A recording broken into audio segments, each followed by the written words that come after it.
The ratings for Saturday's edition of AEW Collision on TNT are in. An update on when Bryan Danielson suffered his latest injury, and it actually wasn't on last week's episode of AEW Dynamite. We got the ratings for Friday's edition of SmackDown on FS1. The Creed brothers are officially called up alongside Ivy Now to the WWE main roster last night on Raw. Damian Priest hits the Reckoning, a rare occasion considering that he hasn't really hit the move since Cody Rhodes returned to WWE back in 2022. Sami Zayn's match for Crown Jewel is confirmed. An Intercontinental Championship #1 contenders 4-way match is set for next week's edition of Raw. DIY debut new music on Raw last night, and Candace Lay has a match against Zayn, which is stopped after a kick to the face by her competitor.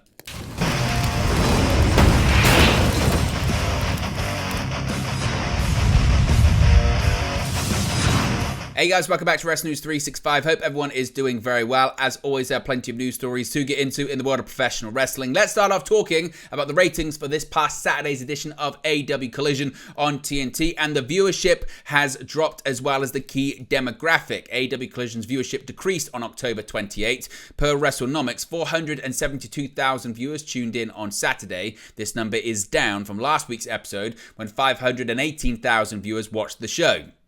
Collision also drew a 0.13 rating in the 18 to 49 demographic. This rating is also down from last week's episode, which drew a 0.16 rating. Saturday's episode of Collision went head-to-head with Game 2 of the MLB World Series and plenty of NCAA college football. Collision will continue to face stiff competition for the rest of 2023 as the college football season continues to march on.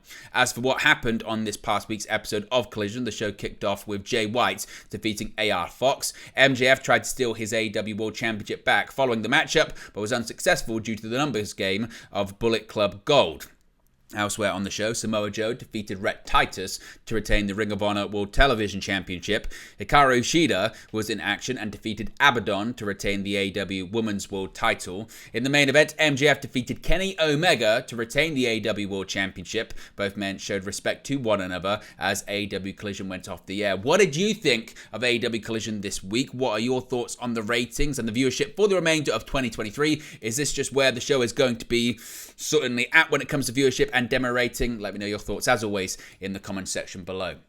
Now, an update on Bryan Danielson amid his latest injury troubles in All Elite Wrestling. And despite what was revealed on Collision, he didn't actually suffer the match on Dynamite, as Claudio Castagnoli stated. The real story of the orbital bone injury suffered by Bryan Danielson, which may keep him out for the rest of the year, has been revealed. In a promo on the October 28 episode of AEW Collision, Claudio Castagnoli stated that Bryan Danielson had suffered a broken orbital bone, giving a storyline angle of the injury being caused by Kazuchika Okada and or Orange Cassidy during a tag team match on the October 25 episode of AEW Dynamite. However, in reality, Bryan Danielson suffered the injury on the October 21 episode of AEW Collision in his match against Andrade El Idolo. While he was able to wrestle on the following episode of Dynamite, teaming with Castagnoli in a match against Okada and Cassidy, he has since been added to the injured list. Dave Meltzer was able to clarify the timetable of events in the latest Wrestling Observer Daily Update, writing, quote, regarding the story earlier today by Justin Barrasso of Sports Illustrated that the injury to Bryan Danielson actually took place against Andrade on Collision and not in the tag match last Wednesday, we've been told that is accurate. That would mean he actually worked a match on Wednesday with the injury, and his selling at the end was planned to use the injury storyline to involve Orange Cassidy and Kazuchika Okada. No word on how long Danielson will be out of action, but they were originally hopeful that the injury wouldn't require surgery, end quote. Now, speaking on Wrestling Observer Radio, Bryan Alvarez and Dave Meltzer shared further details of the injury, saying, quote, this comes from Bryan Alvarez, quote, Bryan Danielson was in fact not hurt last Wednesday, but he was hurt in the Andrade match the Saturday before and went into last Wednesday's match with a broken orbital bone. Meltzer then said, quote, he went in with a black eye. They didn't know how serious it was, but obviously he worked on it, and they shot the angle to take him out during the match. So the injury took place when they bonked heads. It was a total, basically a fluke, just one of those things. Wasn't like he got hit too hard or anything. Andrade was doing a spinning elbow, and Danielson's head was in one place, and his head was in a place, and they bonked heads. Sports Illustrated reported that he likely is to be expected to be out of action for the rest of the year, though he could return for AEW World's End on December 30 if he's healthy enough to do so. So again, we'll have to wait and see what happens there.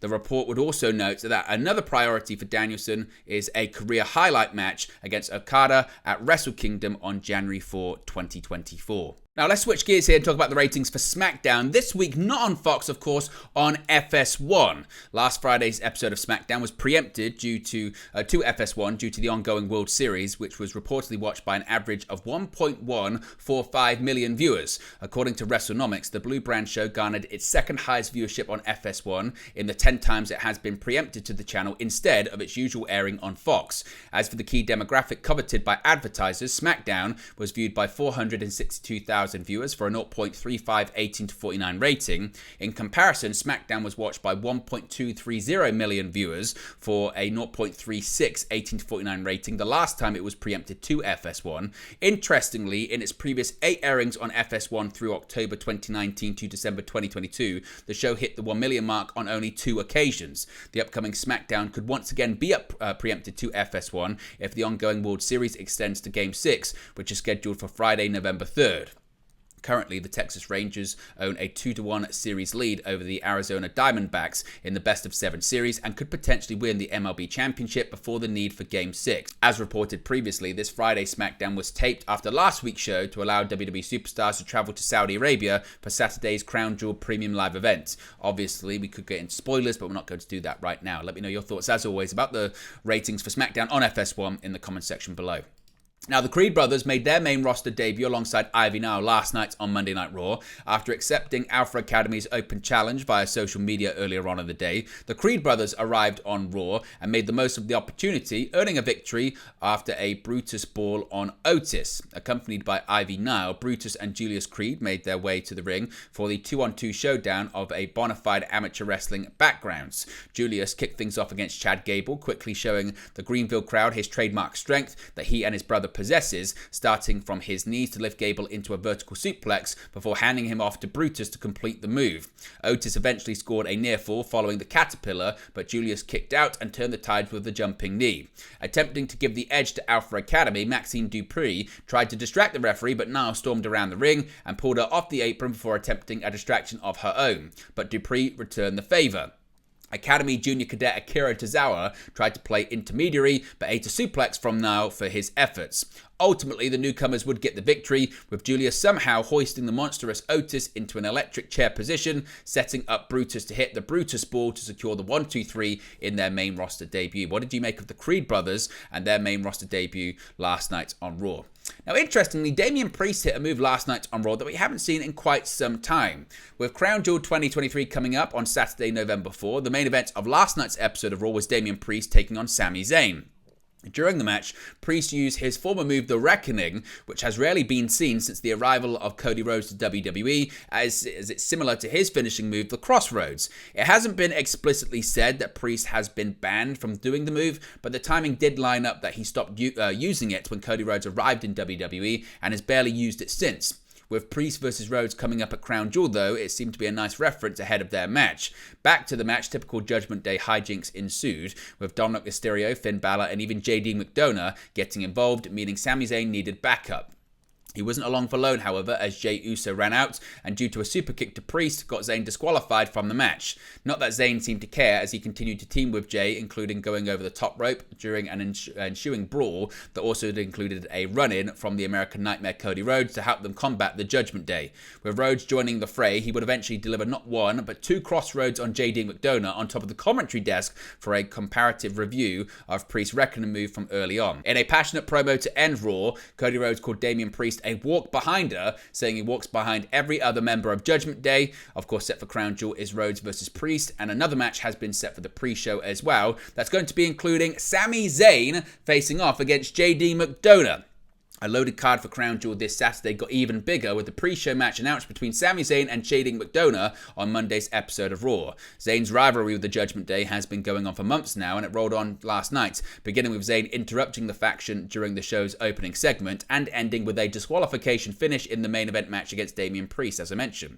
Expressing disdain for what he described as the group's abuse of power, Zayn ultimately told McDona, Rhea Ripley and Dominic Mysterio, "Understand that if that's your game, my name is not Sami Zayn, my name is Rebellion." While McDona and Zayn at Crown Jewel was announced near the end of last night's episode, they would interact once more following the bow to signal the end of Zayn and Priest, as I mentioned. Zayn versus McDona on Saturday will be the third time they faced off, with Zayn scoring a win on Raw in August and McDona returning the favour just over a month later as well. So let me know your thoughts about that for the kickoff show. A number one contenders four-way match regarding the Intercontinental Championship has been set for next week's episode of Raw. In a Miz TV segment on last night's episode, The Miz thought he was getting an interview with Gunther, but first got two surprise guests. The Imperium duo of Ludwig Kaiser and Giovanni Vinci came out to greet The Miz instead. While their aggression was initially directed towards The Miz, it eventually turned towards one another. As The Miz masterfully stirred the pot between the pair, they were then interrupted by Gunther, who had no problem telling The Miz what he thought. Directly saying that The Miz was beneath him and that he didn't respect him, he effectively denied The Miz a title shot at his Intercontinental Championship, but also left Imperium to do further demoralizing. Ludwig Kaiser even broke The Miz's decorative pumpkin on The Miz TV set before eventually he tried to leave the ring, but The Miz attempted to engage. Imperium jumped The Miz, but he got the better of them before Gunther took advantage, but The Miz managed to leave as DIY were making their entrance for their match against Kaiser and Vinci. However, later in a backstage segment, when The Miz was looking to talk to Adam Pearce, he also bumped into Big Bronson Reed, who wanted another shot at Gunther.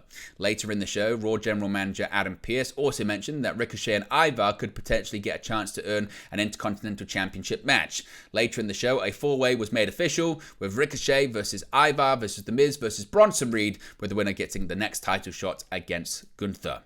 Now, speaking of DIY, we mentioned there, they've got new ring music as they reunited last night on Raw. After a Miz TV segment, which featured all of Imperium having back and forth exchanges with The Miz, the tag team of Ludwig Kaiser and Giovanni Vinci needed to quickly put their differences aside. Immediately after, there would be a tag team match against the reunited DIY, and Johnny Gargano and Tommaso Ciampa didn't even wait for The Miz to get off the ramp before their new music hit. With the new theme having been teased already by Gargano, there were also new accompanying graphics which represented both of them. With DIY competing in their first match together in over 3 years, the pair also sported matching red, white and black themed gear to match their entrance graphics. Obviously, as I mentioned, they got an impressive victory in the end over the Imperium tag team. And finally, this was quite an interesting one on Raw last night, involving Candace LeRae and Xia Li. Now, a backstage interaction last week where Xia Li attacked Candace LeRae led to a match on last night's episode of Raw. However, a short time in the match, the first for Xia Li on the main roster television in 7 months, the match was stopped. Xia Li hit a big kick to LeRae and LeRae fell flat to the mat. Trying to stand up again moments later, she was unable to, and the referee called for an end to the match. After the commercial break, Candace LeRae was shown in a backstage segment icing her neck area alongside real-life husband Johnny Gargano, Tommaso Ciampa, Indy Hartwell, and a WWE medical staff member, Caden Carter and Katana Chance. Obviously, if we get any updates on this, if it's legitimate or anything like that, we'll let you know, but it does appear that it was a storyline. Again, if we get any more updates, we'll let you know. But there you go, guys. This is the latest pro wrestling news for you. Be sure to smash a like on the like button. Be sure to subscribe, bottom right-hand corner. As always, let me know your thoughts in the comment section below, and I'll speak for you again very, very soon. Hey guys, thank you for watching, listening, streaming, or however you come across this video today. Be sure to click on the video on the right there to watch our next video, or click the bottom there to subscribe, or the bottom right hand corner. Thank you very much, and I'll speak to you again very soon.